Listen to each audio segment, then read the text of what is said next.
اور یہ یاد رکھیے کہ مسئلہ سماعت کیجیے گا. توجہ ہے آپ کی؟ آپ کسی شخص کو پیسے دیتے ہیں، رقم دیتے ہیں کاروبار کے لیے، اس کی دو حیثیتیں ہوتی ہیں. توجہ ہے آپ کی؟ بہت توجہ سے مسئلہ سماعت کیجیے گا.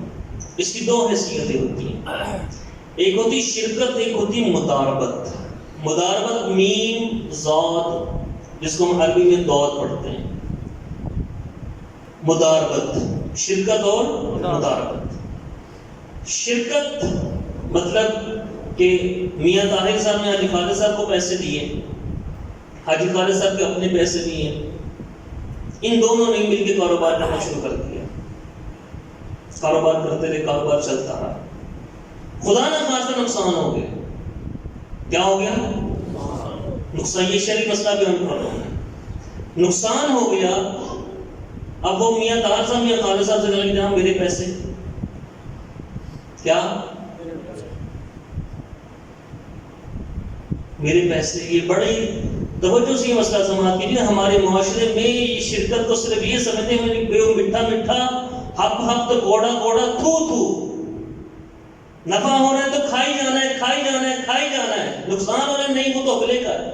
اب میاں طاہر صاحب میاں خالد صاحب سے کہے نہیں جی نقصان تو گھاٹا ہو ہے، میرا تو نقصان کوئی نہیں. اسلامی شرعی قانون یہ ہے کوئی شخص کسی کو پیسے دیتا ہے، اس صورت میں جس نے جو مال دیا ہے وہ اسی کا نقصان ہے. یہ مسئلہ سمجھ گئے آپ؟ وہ اسی کا نقصان ہے.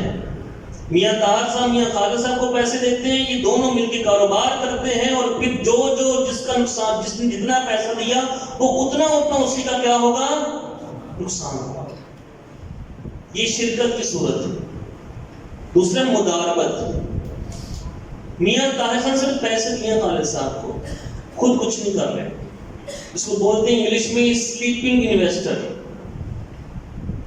سلیپنگ انویسٹر، انویسٹنگ کی ہے پیسے کی، اس کو بولتے ہیں مداربت.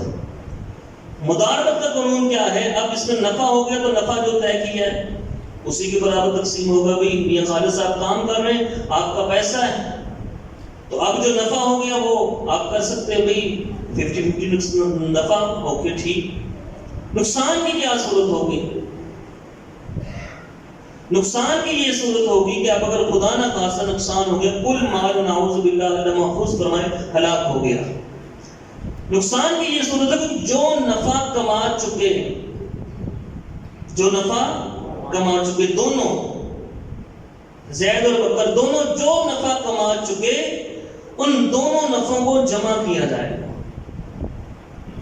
ان دونوں نفعوں کو جمع کیا جائے گا. اس نفع سے نقصان کو پورا کیا جائے گا. اب اگر نفع سے نقصان پورا نہیں ہوتا، پھر جس کا مال ہے اسی کا مال ضائع ہوگا. دوسرے جس جو کاروبار کر رہا ہے اس پہ دینا کچھ لازم نہیں ہے. ہمارے یہاں صرف ایک ہی چیز ہے، نہیں جی کاروبار بھی تو کیتا ہے، کم بھی تو کیتا ہے، نقصان بھی تو کیتا ہے، اسی بس پیسے پاڑے، اسی پیسے پائے، اسی نفع کھانا ہے بس. پھر آپ صلی اللہ علیہ وسلم کی اگلی حدیث سے پاک سنیے گا. فرمایا قیامت کے دن کچھ لوگوں کو لایا جائے گا جن کے پاس بڑے بڑے پہاڑوں کی مثل نیکیاں ہوں گی، بہت زیادہ نیکیاں. جب ان کو لایا جائے گا تو لیکن ان کی نیکیاں جو بڑے بڑے پہاڑوں جتنی ہوں گی وہ خاک میں اڑتی ہوئی دکھائی دے گی. جیسے خاک اڑتی ہے نا، کوئی اس کی جو جمع شدہ مٹی ہے نا اس کی پھر بھی کوئی نہ کوئی قیمت ہوتی ہے، لیکن جو اڑ رہی ہے مٹی اس کی قیمت ہے؟ کوئی اس کی قیمت نہیں. فرمایا اڑتی ہوئی خاک کی طرح وہ نیکیاں ہوں گی، پھر انہیں جہنم میں پھینک دیا جائے گا. عرض کی گئی یا رسول اللہ صلی اللہ علیہ وسلم یہ کیسے ہوگا؟ یہ کیسے ہوگا؟ کیا وہ نماز بھی پڑھتے ہوں گے، روزے بھی رکھتے؟ فرمایا وہ نماز بھی پڑھتے ہوں گے، زکوٰۃ بھی دیتے ہوں گے، روزے بھی کرتے ہوں گے، حج بھی کرتے ہوں گے، لیکن جب انہیں کوئی حرام چیز پیش کی جاتی ہوگی وہ اس چیز کو لے لیں گے، ان کو نہیں دیکھیں گے یہ حرام سے آ رہا ہے یا حلال طریقے سے آ رہا ہے، تو اللہ ان کی ساری نیکیوں کو مٹا دے گا. لقمہ کھانے سے پھر سوچئے گا، سوچنا چاہیے کہ یہ میں حلال کا کھا رہا ہوں یا اپنے سے یہ سوال کر کے اس کو کھائیے گا۔ اللہ تعالی ہم سب کو ہمیشہ رزق حلال ہی نصیب کرے، حرام سے ہمیں محفوظ کرے۔ اور پھر یہ کسی کو قرض دے دینا، اور یہ ہمارے بازاروں میں ایک عام روٹین بن چکی ہے، خصوصاً ہماری سوتر منڈی کے اندر۔ مال لیا ہے، 10 دن کے بعد پیسے مل جائیں گے، نہیں ملتے بھائی اب اس یہ تم نے فی لاکھ کے پیچھے اتنے پیسے دینے، اس کو بڑھا دیا، نہیں ملے اور بڑھا دیا، نہیں ملے اور بڑھا دیا، سود پہ سود چڑھتا گیا۔ یہ قرضے کے اوپر پیسے لینا یہ بھی کیا ہے؟ بولو، سود ہے، سود۔ کسی کو پیسے دے دینا اور جناب قرضے کے اوپر، قرضے کے طور پہ، وہ سود ہے۔ آپ صلی اللہ تعالی علیہ وسلم نے فرمایا کہ جس قرض سے کچھ نفع لیا جائے، کل قرض جر منفعۃ فہو ربا، کہ جس قرض سے کچھ نفع لیا جائے وہ سود ہے۔ امام اعظم ابو حنیفہ رحمۃ اللہ تعالی علیہ جنازے کے لیے تشریف لے گئے، جنازہ کچھ لیٹ تھا، دیر سے تھا، تو آپ سب گرمی تھی، دھوپ میں کھڑے ہو گئے۔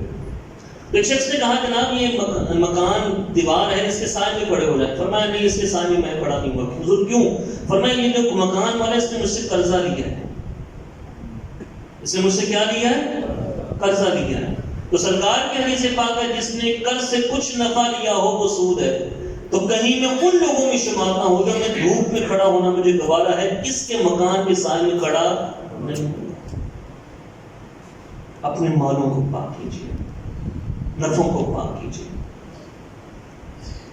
پھر آپ صلی اللہ علیہ وآلہ وسلم نے ارشاد فرمایا کہ بے شک سود کے 72 دروازے ہیں، گناہ کے، جہنم 72 دروازے، اور ان سے کم ترین ایسے ہیں جو کوئی شخص اپنی ماں سے زنا کرتا ہے۔ استغفر اللہ ربی من کل ذنب۔ اللہ ہمیں بھی ہمارے نسلوں کو بھی اس سے محفوظ فرمائے۔ لیکن جس ملک میں سود ہی ایک ملکی قانون بن چکا ہو، کہ ہمارے ملک کی تنزلی کا ایک بہت بڑا سبب ایک سودی نظام۔ اللہ تعالیٰ ہم سب کو رزق حلال کھانے اور کھلانے کی توفیق دے، حرام سے ہم سب کو محفوظ کرنا۔